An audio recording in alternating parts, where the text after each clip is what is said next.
আজ আমি যাব কলেজ। আর যেহেতু ট্রেনের ব্যাপার আছে তাই সময়ের মধ্যে যতটুকু পেরেছি মাকে কাজে হেল্প করে আমি কলেজের জন্য রেডি হচ্ছিলাম।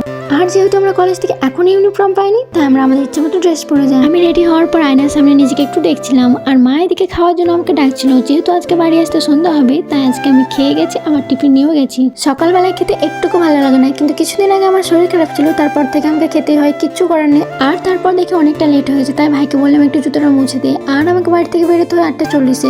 আর আজ অনেকটা লেট হয়ে গেছে তাই আমি ভাইকে বললাম চল একটু রেখে আসবি, যদি আমি হেঁটে যাই তাহলে তো ট্রেন পাবো না। আর গিয়ে গিয়ে দেখি টোটো দাঁড়িয়ে আছে। আমি শুধু মনে মনে ভাবছি ট্রেন পাবো তো। আর কাকুটাকে বলছি একটু তাড়াতাড়ি চলো। তারপর দেখো কৃষ্ণপুর স্টেশনে চলে আসছি, মানে আসা মাত্র এদিকে ট্রেন চলে এসছে, একটুকু দাঁড়িয়ে থাকতে হয়নি। তারপর ট্রেনে 1 ঘন্টা বসে থাকার পর নেমে যাই কাশিমবাজারে। কাশিমবাজার থেকে একটা টোটো ধরে চলে আসি আমাদের কলেজ। এইটা হচ্ছে আমাদের কলেজ। আর আজ স্যার আসতে একটু লেট করছিল তাই ম্যামে বললো তোমরা ল্যাবে যাও, যেগুলো তোমরা এখনো শিখতে পারোনি সেগুলো এখনো শেখার চেষ্টা করো। তারপর ল্যাবে এসে সবাই সবার মতো কাজ করছিল। আর আমরা কিছুক্ষণ ল্যাবে থাকার পর দেখি স্যার চলে আসে আর আমরা ক্লাসে চলে যাই। একটা ক্লাস করার পর আমরা টিফিন করে নিই। তারপর আমরা সেকেন্ড ক্লাসের জন্য ওয়েট করছিলাম।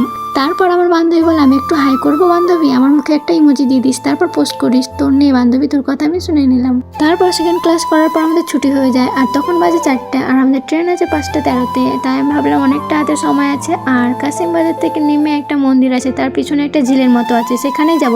তাই একটু সেখানে ঢুকেছিলাম। আর আমি বান্ধবীকে বলছি একটু ফোনটা ধর না, আমি হেঁটে হেঁটে যাবো, তুই পিছন থেকে একটা ভিডিও করবি স্লো মোশনে, আমি ইনস্টাগ্রামে পোস্ট করবো। সেখানে কিছুক্ষণ থাকার পর চলে আসি আমরা কাশিমবাজার স্টেশনে।